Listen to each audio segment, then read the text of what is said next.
An issue deserving of resolution, the real significance of a life driven by purpose. Overview. Having a challenge worth addressing when you get up every day is the most powerful thing there is.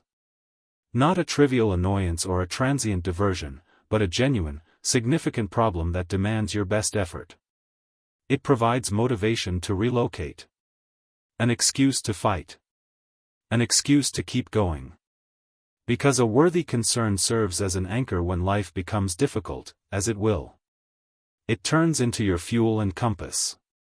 When the weight of the world attempts to drag you down, it's what pulls you out of bed.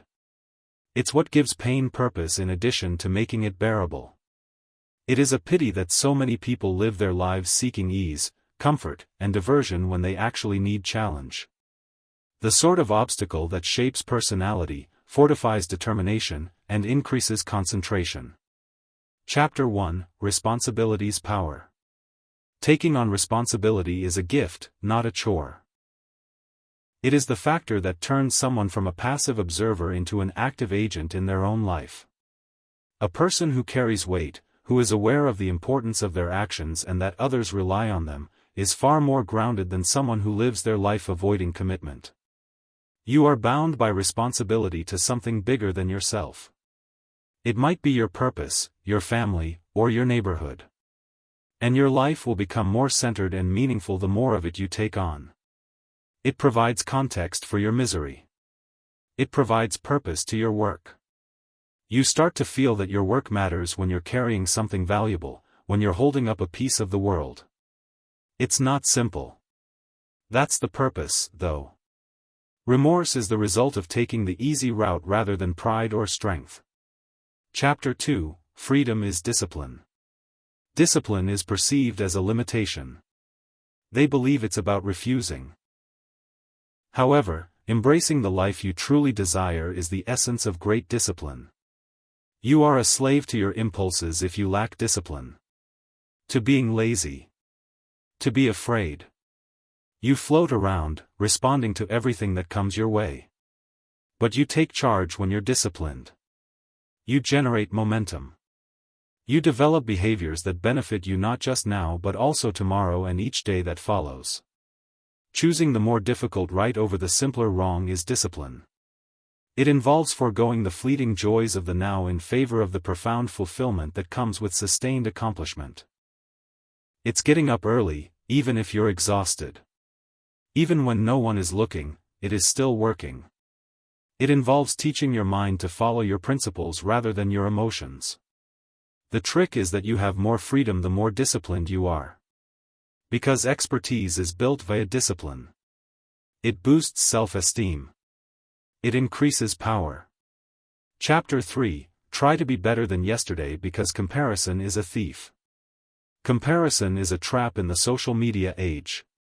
You feel left behind as you navigate through well-manicured highlights, filtered grins, and carefully manicured lifestyles. The reality is that you're only looking at the surface. The effort, the failure, and the self-doubt are invisible to you. And what good would it do, even if you could? The only meaningful comparison is between your current self and your previous self. Have you matured? Have you figured it out? Have you tried? You're winning if so. Establish your own criteria. Describe your own level of success. One step at a time, try to get better. Those steps build up over time. That's how a life is constructed. You become someone you're proud of in this way. Chapter 4: Pay attention to the messenger pain is. Nobody is immune to suffering. It affects everyone on a physical, emotional, and spiritual level. However, suffering is not your adversary. It's a signal. When anything is wrong, it alerts you. It alerts you to situations that require your attention. Pain makes most individuals flee. They pretend it doesn't exist, drown it in noise, or numb it with diversion. Those who mature, however, deal with it. They sit with it. What do you want to teach me? They ask. Because suffering may become knowledge if it is properly digested. It could result in clarity. Change may be sparked by it. Do not let your suffering be in vain. Let it mold you. Allow it to improve you. Allow it to motivate you to become a stronger, more resilient version of yourself. Chapter 5: Construct Order Out of Chaos. By its very essence, life is chaotic. There is randomness, uncertainty, and unpredictability. However, your role is to bring order to chaos, not to prevent it. That's the definition of maturity. That is the essence of leadership. You take the fragments, no matter how broken or dispersed, and put them together to create something significant. You plan out your time. You make your values clear. You establish priorities. You establish routines. Order is strength in a chaotic world. It helps you relax. It balances your feelings. It increases your level of concentrate. Making your bed is the first basic daily decision. Make a plan for the day. Talk plainly. Complete what you begin. Bigger structures like careers, relationships, and legacies are then built. Section 6: The Giving Up of Meaning. Every worthwhile existence is based on sacrifice. In order to become great, you have to sacrifice something. Comfort is given up for development. Gratification for a purpose. Humility for ego. Gain in the short term for the long term. There's no avoiding it.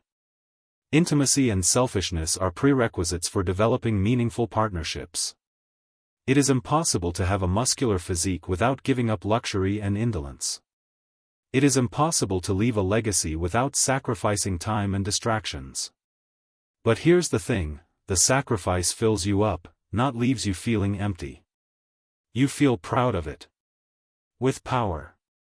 In peace. Because you are aware that you deserve what you have. And that cannot be taken away from you. Identity and action in Chapter 7. Who are you becoming? Your thoughts are not all that you are. You are what you do. You are who you are because of what you do. They portray you to the outside world and to yourself. Are you a punctual individual? You are trustworthy, therefore. Would you describe yourself as an honest person? If so, you are reliable. Do you persevere in the face of difficulty? Then you're strong. You vote for the person you want to be with every decision you make. Thus, practice intentionality. Is this behavior in line with my desired self-image? Respect your future self by living your life accordingly. Chapter 8: Be in a strong environment. Your surroundings matter. It matters who you circle. You will take up the habits of folks who talk, whine, and put things off if you spend time with them. However, you will ascend with those that push you to improve, challenge you, and encourage you. Make a thoughtful circle choice. Get mentors. Spend your time with people who are compassionate, dedicated, and diligent. Also, be that person for other people. The iron sharpens. And when we work together, we achieve greater heights than when we work alone. Chapter 9: The Climb Offers Meaning. People believe that purpose is a goal, a singular objective, or a point of realization. However, purpose is fluid. The climb contains it. In the process of trying. In the ongoing effort to improve and do good. Your mission may not always be clear to you. However, you may always behave with intention. The question, how can I grow today, is always open. How can I assist someone? How do I advance the needle? Avoid waiting for a lightning strike. Action speaks louder than words when it comes to purpose. Even when you're not sure, live with intention. Particularly when you're not sure. Chapter 10: The Path is the Issue. We complete the circle. That issue you're dealing with? It is your life, it is not a diversion from it. The call to adventure is what it is. The call to stand. The trial that will mold you. You don't need your life to be simpler. You must have a significant one. Furthermore, problem solving, accepting responsibility, facing fear, and persevering are the foundations of meaningful lives. Thus, when things get difficult, keep this in mind. You are not lost. You're on the right track. Your calling is the issue, not your curse. In conclusion, small, steady efforts are the foundation of any great life. You don't have to change the world right now. You only have to take a single step. One sincere, deliberate, and concentrated step. After that, there was another. One more. Take care of the issue you are facing. Make yourself more of a priority. Be truthful. Come on. Complete the task. That's how meaning is constructed. This is the process of forging strength. This is the way to live with purpose. Concluding remark. Well, if you're having trouble, it shows that you are concerned. It indicates an effort. You are still in the game, as well. Don't try to avoid the issue. Head for it. For the more honorably you carry, the more honorable your path becomes. You can do it. We need you. Your efforts are important, and you have a role in this world. Make your battle a sacred one. Allow yourself to evolve continuously. And never forget that a life worth living is one that is centered on a meaningful issue. I'll see you in the upcoming video. Stay strong till then. Remain concentrated. And continue ascending.